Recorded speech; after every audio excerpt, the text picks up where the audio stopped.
Các bạn đã bao giờ tưởng tượng mình đang cầm một chiếc đèn pin nhỏ xíu, sống động trong tay chưa? Sẽ thế nào nếu chiếc đèn pin đó thực ra là một con cá bơi lội sâu trong lòng đại dương nơi ánh sáng mặt trời không bao giờ chạm tới? Đây không phải là một sinh vật trong phim khoa học viễn tưởng đâu nhé, mà là một loài vật có thật tên là cá đèn pin. Những chú cá tuyệt vời này mang theo nguồn sáng riêng của mình, một vết sáng lấp lánh ngay dưới mắt, biến màn đêm đen kịt của thế giới chúng thành một sân khấu cho cuộc sống bí ẩn của chúng. Hãy tưởng tượng một đàn cá bơi cùng nhau, giống như một chùm sao rơi đang di chuyển trong nước.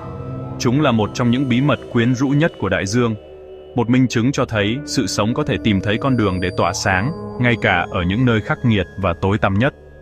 Thế giới của cá đèn pin là một vương quốc của hoàng hôn vĩnh cửu, một nơi sâu đến nỗi những tia nắng mặt trời ấm áp, bản sự sống chỉ còn là một ký ức xa xăm. Hàng trăm mét dưới mặt nước, áp lực rất lớn, nước lạnh buốt. Đó là một thế giới dường như khắc nghiệt và trống rỗng đối với chúng ta, nhưng nó lại tràn ngập những sinh vật đã thích nghi theo những cách phi thường nhất. Chiếc đèn lồng bơi lội nhỏ bé này mang đến một tia sáng kỳ diệu cho biển sâu. Cá đèn pin sống xa những vùng nước nông, nhiều nắng mà chúng ta quen thuộc. Chúng cư trú ở vùng trằng vắng của đại dương, một khu vực được gọi chính thức là vùng Mesopelagic, trải dài từ khoảng 200 m, 1.000 m sâu. Trong không gian rộng lớn, tối tăm này, áp lực rất lớn, đôi khi gặp hơn 100 lần so với trên bề mặt. Nhiệt độ chỉ dao động vài độ trên mực đóng băng, tạo ra một môi trường ổn định nhưng cực kỳ lạnh. Đó là một thế giới của bóng tối và hình bóng, nơi ánh sáng duy nhất đến từ những sinh vật tự tạo ra chúng.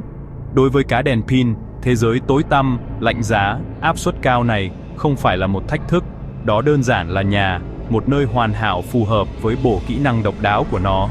Những con cá này không phải là những kẻ lang thang đơn độc của biển sâu. Chúng thường thích bầu bạn với những con khác, tạo thành những đàn có thể lên tới vài cá thể hàng trăm. Ban ngày, chúng tìm nơi ẩn náu trong khe sâu, tối cửa rắn san hô hoặc trong các hang động dưới nước. Vậy, làm thế nào mà cá đèn pin có thể tự tạo ra ánh sáng? Bí mật nằm ở một quá trình sinh học đáng kinh ngạc gọi là phát quang sinh học. Đây không phải là phép thuật, mà là hóa học. Bản thân con cá không phát sáng. Thay vào đó, nó có một cơ quan đặc biệt hình hạt đậu dưới mõi mặt, hoạt động như một khu chung cư nhỏ cho hàng tỷ vi khuẩn phát sáng. Những vi khuẩn này, đặc biệt là từ chi Vibrio, mới là những nhà sản xuất ánh sáng thực sự. Con cá cung cấp cho vi khuẩn một nơi an toàn và một nguồn cung cấp chất dinh dưỡng và oxy ổn định thông qua máu của nó.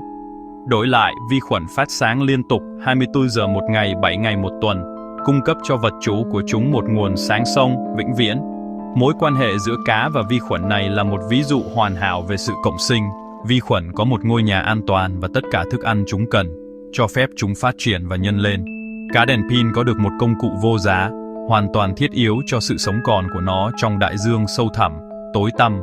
Mối quan hệ đối tác này rất quan trọng đến nỗi nếu không có những người thuê nhà phát sáng này, cá đèn pin sẽ hoàn toàn chìm trong bóng tối. Đó là một minh chứng đẹp đẽ cho thấy sự hợp tác là một sức mạnh to lớn trong tự nhiên. Nhưng nếu vi khuẩn luôn phát sáng, làm thế nào mà cá tắt đèn? Cơ quan phát sáng của cá đèn pin là một công cụ đa năng và một trong những công dụng quan trọng nhất của nó là để săn mồi. Trong vực thẳm đen kịt, việc tìm kiếm thức ăn là một thách thức thường xuyên. Con cá sử dụng ánh sáng của mình như một đèn pha quét vùng nước tới để tìm những con tôm nhỏ giáp xác. Khi nó phát hiện một bữa ăn tiềm năng, nó dùng ánh sáng để chiếu sáng theo dõi con mồi giúp bắt dễ hơn. Ngoài săn mồi, ánh sáng là công cụ tự vệ. Khi kẻ săn mồi đến gần, cá dùng chiến thuật nháy mắt và bỏ chạy. Nháy sáng rực rỡ rồi tắt ngay lao đi sang hướng mới. Kẻ săn mới bị bối rối tìm sai trò.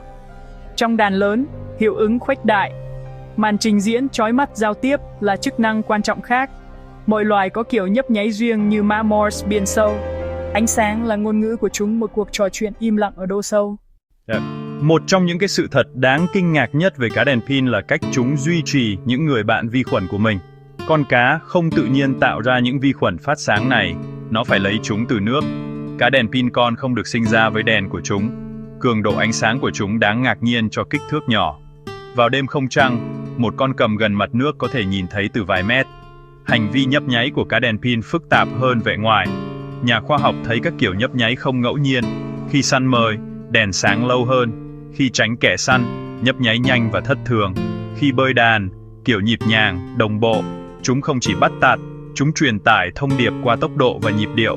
Dù sống ở nơi không có bình minh hay hoàng hôn, cá đèn pin có nhịp sinh học nội bộ nghiêm ngặt. Cuộc sống của chúng gắn với một chiếc đồng hồ đặt bởi một mặt trời chúng sẽ không bao giờ thấy. Trong bản giao hưởng vĩ đại của hệ sinh thái biển sâu, cá đèn pin đóng một vai trò độc đáo và quan trọng. Chúng là một mặt xích quan trọng trong chuỗi thức ăn, vừa là kẻ săn mồi vừa là con mồi. Bằng cách ăn một lượng lớn động vật phù du và các loài giáp xác nhỏ, chúng giúp kiểm soát quần thể của những sinh vật nhỏ bé này. Cá đèn pin cũng đóng góp vào cái gọi là bơm carbon sinh học, hiệu ứng tổng hợp của hàng tỷ sinh vật biển sâu di cư, đóng vai trò quan trọng trong việc loại bỏ carbon dioxide. Sự sống còn của chúng gắn liền với sức khỏe của toàn bộ hệ sinh thái của chúng. Câu chuyện về cá đèn pin là một lời nhắc nhở về những điều kỳ diệu vô tận. Những chiếc đèn long song này di chuyển trong một thế giới khác sử dụng siêu năng lực sinh học, chúng là có thật, và chỉ là một trong vô số loài thích nghi với biển sâu. Sự tồn tại của chúng khơi gợi sự tò mò, nhưng đồng thời đặt ra trách nhiệm lớn. Đại dương sâu giờ đây đang đối mặt với các mối đe dọa từ con người. Ô nhiễm, đánh bắt quá mức, biến đổi khí hậu. Những mối đe dọa này không dừng lại ở bề mặt, các chất ô nhiễm hóa học chìm xuống và tích tụ. Rác thải nhựa được tìm thấy trong các rãnh sâu, nhiệt độ đại dương tăng, axit hóa đại dương làm gián đoạn cân bằng hóa học, mối quan tâm đến khai thác khoáng sản dưới biển sâu tăng lên. Bảo vệ bắt đầu bằng kiến thức và nhận thức. Tìm hiểu về cá đèn pin giúp chúng ta đánh giá cao biển sâu. Chia sẻ những câu chuyện này, đặc biệt là với giới trẻ, nuôi dưỡng thế hệ bảo vệ đại dương mới. Khi hiểu rõ mối đe dọa, chúng ta có thể ủng hộ nỗ lực bảo tồn, ủng hộ chính sách môi trường mạnh mẽ hơn, chọn lối sống ý thức giảm tác động đến biển. Hãy để cá đèn pin là ngọn hải đăng hy vọng. Chúng ta có nhiệm vụ giữ cho những ánh đèn này không tắt.